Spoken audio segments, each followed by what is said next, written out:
రోజువారీ జీవితంలో కూడా నేను ఎలాంటి చిట్కాలు పాటిస్తాను అనేటువంటి అంశాన్ని నేడు మీతో చర్చిస్తాను. మన జీవితంలో మనం వాడే వాటికన్నా కొంచెం డిఫరెంట్గా ఉండేటువంటివి ఏం పాటిస్తాను అనేటువంటిది చెప్తాను. స్నానానికి సంబంధించి అండి, ఇది మీకు అందరికీ తెలిసే ఉంటుంది. పట్టిక అంటాము, నీటిని శుద్ధి చేసేటువంటి స్వభావం కలిగి ఉంటుంది. ఇది నెగిటివ్ ఎనర్జీని అబ్జర్వ్ చేస్తుంది అనమాట. ఇది ప్రతి ఇంట్లో కూడా ఉండాల్సినటువంటి వస్తువు. వీలైతే ప్రతి గదిలో పెట్టుకునేటువంటి ప్రయత్నం చేయండి. కేజీ లెక్కన అమ్ముతూ ఉంటారు, కేజీ, పావు కేజీ, హాఫ్ కేజీ అలా అమ్ముతూ ఉంటారనమాట. ఇది నెగిటివ్ని అబ్జర్వ్ చేసుకుంటుంది, ఎక్కడ నెగిటివ్ ఉన్నా అబ్జర్వ్ చేసుకుంటుంది అనమాట. అందుకోసమని స్నానం చేసేటప్పుడు దీన్ని చిన్న ముక్కగా చేసుకొని నీళ్ళల్లో వేసి స్నానం చేసుకోవటం కొంచెం జిడ్డులాగా అనిపించినప్పటికీ కూడా ఇది నీళ్ళల్లో వేసుకొని స్నానం చేయటం కానీ, లేదంటే సబ్బులాగా అప్లై చేసుకుంటూ స్నానం చేయటం ద్వారా ఏమవుతుందంటే స్కిన్ అనేది తొందరగా ముడతలు పడకుండా ఉంటుంది. అలాగే మన బాడీ పైన ఉన్నటువంటి, మనకు తెలియకుండానే మన ఆరాని ఆవహించి ఉన్నటువంటి నెగిటివ్ ఎనర్జీ కూడా తొందరగా ప్యూరిఫై అయ్యేటువంటి అవకాశం ఉంటుందన్నమాట. నేను పాటించేటువంటి చిట్కాల్లో ఈ పట్టికని యూజ్ చేస్తూ ఉంటాను. స్నానం చేసేటువంటి నీళ్ళల్లో వేయటం ద్వారా కావచ్చు, లేదంటే శనగపిండిలో ఇది కలపటం అనేటువంటిది కూడా స్నానం చేయటం కానీ, లేదంటే సోప్ లాగా అప్లై చేసుకుంటూ స్నానం చేయటం కానీ, బాడీ మొత్తం కూడా యూజ్ చేసుకోవచ్చు దీన్ని. ఇంకా ఇవి ఫూల్ మఖాని మీకు అందరికీ తెలిసే ఉంటుంది. నేను ఎక్కువగా శుక్రవారాలు అమ్మవారికి నైవేద్యం చేస్తున్నప్పుడు ఈ ఫూల్ మఖానీని యూజ్ చేసి నైవేద్యాలు చేస్తూ ఉంటాను. ఇవి పాప్కార్న్స్ లాగా నూనెలో వేయించుకొని తినొచ్చు, అలాగే పాయసం కూడా చేసుకొని తినొచ్చు. నేను ఎక్కువగా వీటికి సంబంధించి వీటిని పొడిగా చేసి పాయసం కూడా చేసుకుంటూ ఉంటారనమాట. మీరు ఒక్క మాట గుర్తుపెట్టుకోవాలండి, రుచిని కోరుకున్నవేవి ఆరోగ్యాన్ని ఇవ్వవు. రుచిగా బాగా అత్యధికంగా అద్భుతమైనటువంటి రుచినిచ్చేవేవి ఆరోగ్యాన్ని ఇవ్వవు, ఆరోగ్యాన్ని ఇచ్చేవేవి రుచిగా ఉండవు అనేటువంటి విషయాన్ని గుర్తుపెట్టుకోండి. దీంతో ఫైబర్ కంటెంట్ ఉంటుంది, తామర గింజలతో తయారవుతుంది అనమాట. సో అమ్మవారికి తామర గింజల పూజలు చేస్తూ ఉంటారు కదా, అందుకోసమని నేను తామర గింజల నుండి వచ్చినటువంటి వీటితో అమ్మవారికి నైవేద్యం చేసి పెడుతూ ఉంటాను. ఆధ్యాత్మికతని, నిత్య జీవితాన్ని, సైన్స్ని ముడివేస్తూ జీవితాన్ని ముందుకు సాగిస్తూ ఉంటాను. ఇవి కొన్ని తినగానే కడుపు నిండినటువంటి భావన ఉంటుంది, ఫైబర్ కంటెంట్ అనేది ఎక్కువగా ఉంటుంది. డైటింగ్ చేస్తున్నటువంటి వాళ్ళకైతే ఇది బాగా ఉపయోగపడుతుంది అనమాట. ఇక నెక్స్ట్ చియా సీడ్స్ అంటారు. చియా సీడ్స్ చాలా మందికి తెలుసు. మనకి చిన్నప్పుడు సైదాకు గింజలు అని చెప్పి ఉండేవి, అవి చాలా మంచివి. సైదా గింజలు అయినప్పుడు చాలా మంచివి ఇవి చియా సీడ్స్ అంటాము. ఇవి కూడా చాలా మంచివి. ఎస్పెషల్లీ సమ్మర్లో అయితే ఈ చియా సీడ్స్ కానీ, సైదా గింజలు కానీ చాలా మంచివి ఉంటాయి. అలాగే డైజెషన్ సంబంధించినటువంటి ప్రాబ్లమ్స్ ఏ ఉన్నా కూడా ఈ చియా సీడ్స్తో తొలగిపోతాయి అన్నమాట. ఇవి కాసేపు వాటర్లో ఒక 10 నిమిషాల పాటు పక్కన పెట్టేస్తే ఉబ్బుతాయి. చక్కగా పాలల్లో కానీ నీళ్ళల్లో కానీ కలుపుకొని తాగొచ్చు. అలాగే మరో విషయము, ఇది తినే పటిక అంటామన్నమాట. దీన్నే కండ చక్కెర అని చెప్పి కూడా అంటూ ఉంటాము.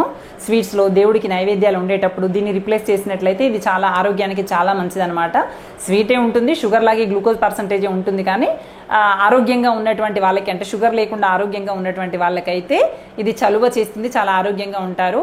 అలాగని ఈ షుగర్ ప్లేస్లో ఇది ఎంత తిన్నా ఏం కాదా అనుకోవడానికి లేదండి. ఆరోగ్యంగా ఉన్నటువంటి వాళ్ళు ఇది తింటే, షుగర్ ప్లేస్లో దీన్ని రిప్లేస్ చేస్తే చాలా మంచిది. అందుకోసమే ఆయుర్వేదికంగా ఇది చలువ చేయడానికి ఉపయోగపడుతుంది అనమాట. ఇది నేను యూజ్ చేసేటువంటి వాటిల్లో చక్కెర బదులుగా దీన్ని యూజ్ చేస్తూ ఉంటాను. అండ్ దేవునికి నైవేద్యాలు ఉండేప్పుడు కూడా చక్కెరని యూజ్ చేసే బదులు ముద్ద బెల్లము, ఎర్ర బెల్లము, తాటి బెల్లము అలాంటివి, లేదంటే ఇలా పట్టికని కానీ ఉపయోగిస్తూ ఉంటాను.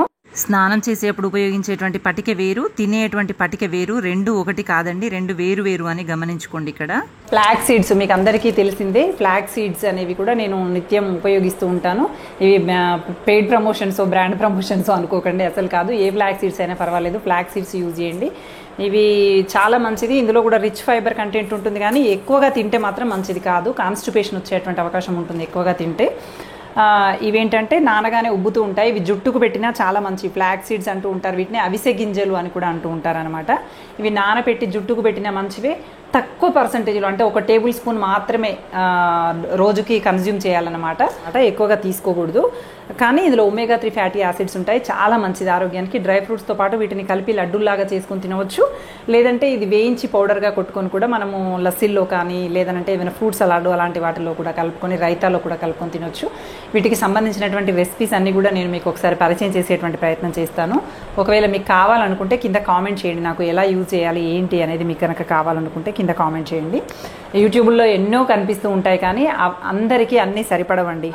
ఇంకా ఇది కూడా ప్రమోషన్ అయితే కాదు, ఇది పెప్టైడ్స్ అంటాం, కొలాజిన్ పెప్టైడ్స్. ఆఫ్టర్ 30 ఏజ్ వరకు మన స్కిన్లో ఎలాంటి ప్రాబ్లం రాదు, మన ఎముకలు కూడా గట్టిగా ఉంటాయి. కానీ ఎప్పుడైతే 35+ నుంచి 40 ఆ టైం వస్తుందో అక్కడ నుంచే ప్రీమెనోపాజెస్ అని వస్తున్నాయి. అలాగే మన బాడీ లోపల కూడా విపరీతమైనటువంటి హార్మోనల్ చేంజెస్ వస్తూ ఉంటాయి కాబట్టి స్కిన్ ముడతలు పడటము, బోన్స్ కూడా మజిల్స్ కూడా వీక్ అవ్వటం జరుగుతూ ఉంటుంది అనమాట. వాటి నుండి ప్రొటెక్ట్ చేయడం కోసం పెప్టైడ్స్ అని వాడుతూ ఉంటారు. నేనైతే డాక్టర్ సలహా మేరకు కొలాజిన్ పెప్టైడ్స్ అయితే తీసుకుంటున్నాను. రకరకాల ఫ్లేవర్స్లో దొరుకుతూ ఉంటాయి, ఎవరైనా తాగొచ్చు. మీకు ఇంకా ఏమైనా హెల్త్ ప్రాబ్లమ్స్ అలాంటివి ఉన్నట్లయితే మీ డాక్టర్ సలహా మేరకు తీసుకుంటే మరీ మంచిది. ఇక సమ్మర్ విషయానికి వస్తే, ఈ సమ్మర్లో వాడేటువంటివి మనం సొరకాయ జ్యూస్ చేసుకోవటం కానీ, మనము గుమ్మడికాయ జ్యూసులు తాగటం కానీ, గుమ్మడికాయ వడియాలు అలాంటివి పెడుతూ ఉంటాం కదా.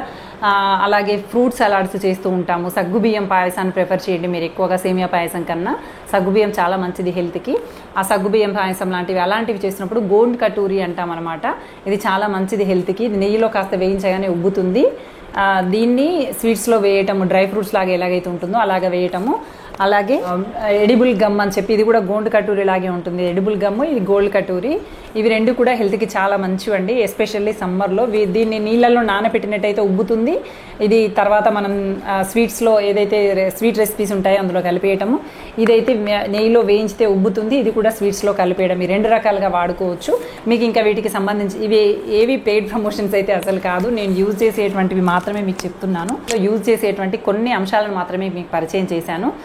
అందము అనేది, ఆరోగ్యము అనేది బహిర్గతంగా అప్పటికప్పుడు వచ్చేది కాదండి.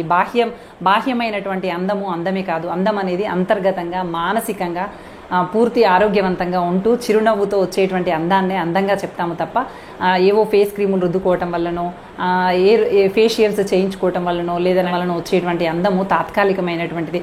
నిజమైనటువంటి అందము, నిజమైనటువంటి ఆరోగ్యం ఎక్కడి నుంచి వస్తుంది అంటే అది చాలా సమయం తీసుకొని వస్తుంది. ఎక్కడి నుంచి రావాలి అంటే అంతర్లీనంగా రావాలి. అది మనం తీసుకునేటువంటి ఆహారంలో, మనం పాటించేటువంటి అలవాట్లలో మార్పు చేసుకున్నప్పుడు మాత్రమే ఈ అంతర్లీనంగా మార్పు జరిగి అందంగా కనిపిస్తూ ఉంటాము, ఆరోగ్యవంతంగా కనిపిస్తూ ఉంటాము.